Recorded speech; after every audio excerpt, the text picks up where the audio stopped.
me say this clearly because a lot of women need to hear it. That belly fat after menopause is not because you're lazy. It's not because you eat too much. It's not because your estrogen is too high. It's because a biological switch flipped and no one told you. If you ever thought, I never carried weight like this before, my body doesn't respond anymore. I'm doing all the right things and nothing works. You're not wrong and you're not broken. This video is for educational purposes only. It is not medical advice.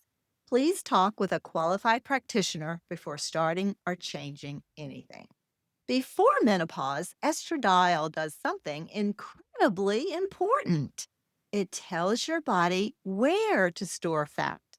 With adequate estradiol, fat is stored subcutaneously, mostly hips and thighs, which is metabolically safer, less inflammatory. But after menopause, estradiol drops sharply.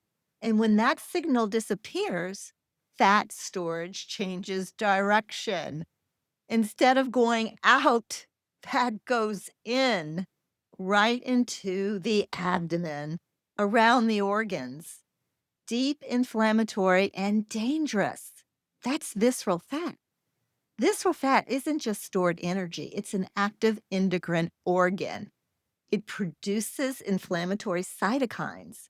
It drives insulin resistance. It raises cortisol, disrupts blood sugar, signals your body to store more fat. And here's the kicker: visceral fat creates the hormonal environment that blocks fat loss. So, women, we try to diet harder, exercise more, restrict further, and metabolism just slows down. Once visceral fat takes over, the rules change.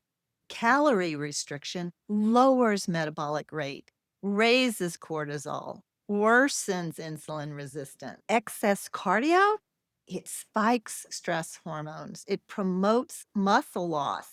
It reinforces fat storage. This is why high intensity interval training stops working. Fasting backfires. Low carb stalls weight loss. Willpower feels useless. It's not a discipline problem, it's a hormone signaling problem.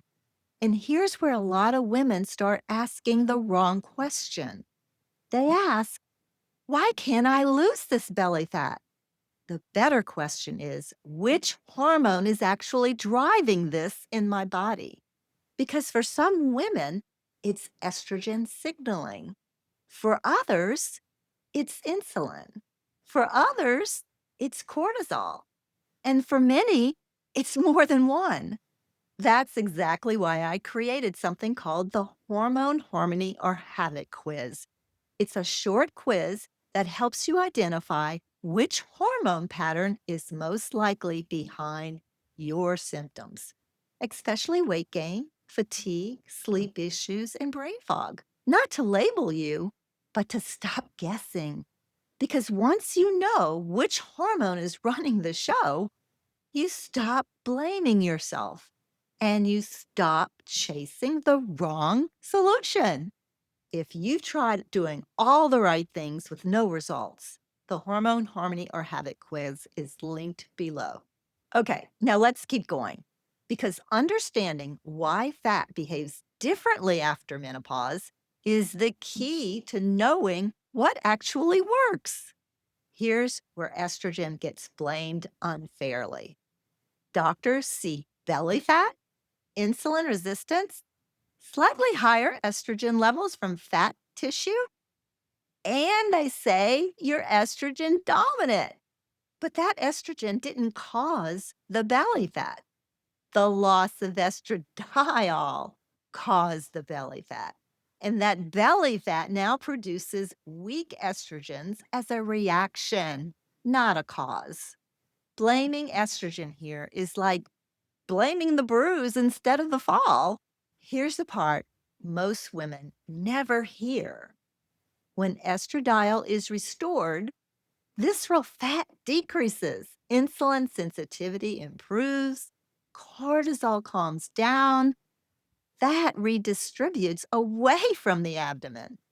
Metabolism becomes responsive again.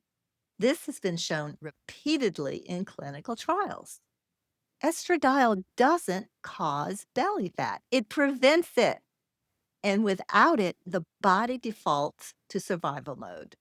So, if you're frustrated with your midsection, if your body feels unfamiliar, if nothing works the way it used to, stop blaming yourself. Your body is responding exactly as biology designed it to respond to estrogen loss. If this helped you understand your body instead of fighting it, please subscribe. Because fat loss after menopause isn't about punishment, it's about restoring the signal your body lost. In the next video on the screen, I'm going to explain why insulin resistance, not calories, is what keeps the fat locked in place and how hormones are the key to unlocking it.